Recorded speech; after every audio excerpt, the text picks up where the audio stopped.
L'ancien manager de Mia Free, Azzedine Jamal, risque gros.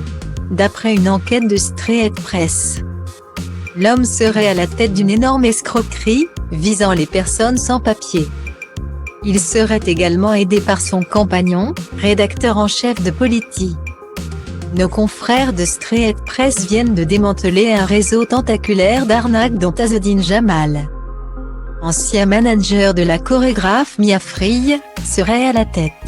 Celui qui se décrit comme un manager producteur d'artistes et également photographe sur son compte Twitter aurait escroqué des personnes sans papier à qui il aurait promis une situation stable. Pour gagner leur confiance, il se présentait à eux comme un avocat souhaitant les aider à monter des dossiers de demande de régularisation. Mais en réalité, ses clients devaient donner une grosse avance en espèces avant de se voir être mis sur une liste d'attente sans cesse allongée. Il y avait toujours un truc. Là, c'est le Covid. Là, les préfectures tournent au ralenti. Au bout d'un moment, ça ne passait plus, confie une victime. L'homme n'agit pas seul. D'après les journalistes de Street Press, Azzedine Jamal serait épaulé par son compagnon, le rédacteur en chef de Politics, Gilles Gulu.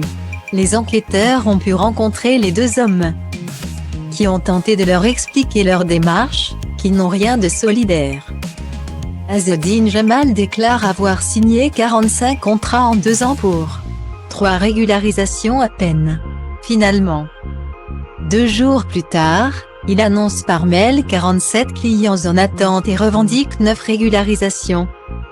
Sauf qu'il est bien incapable de le démontrer, aucun titre de séjour ne figure parmi les documents fournis, peut-on lire.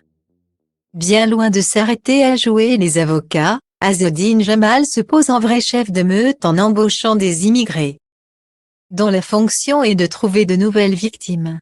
Des apporteurs d'affaires qu'il harcèle tous les jours pour qu'ils alimentent son business. Au bout du compte, il aurait fait des centaines de victimes.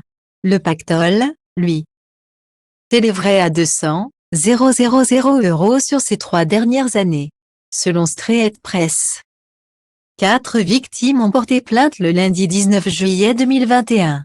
Elles sont assistées, cette fois-ci, d'un véritable avocat, Maître Rajneesh Lawini. Elles vont faire appel auprès du parquet de Bobigny pour usurpation de la qualité d'avocat, escroquerie et travail dissimulé.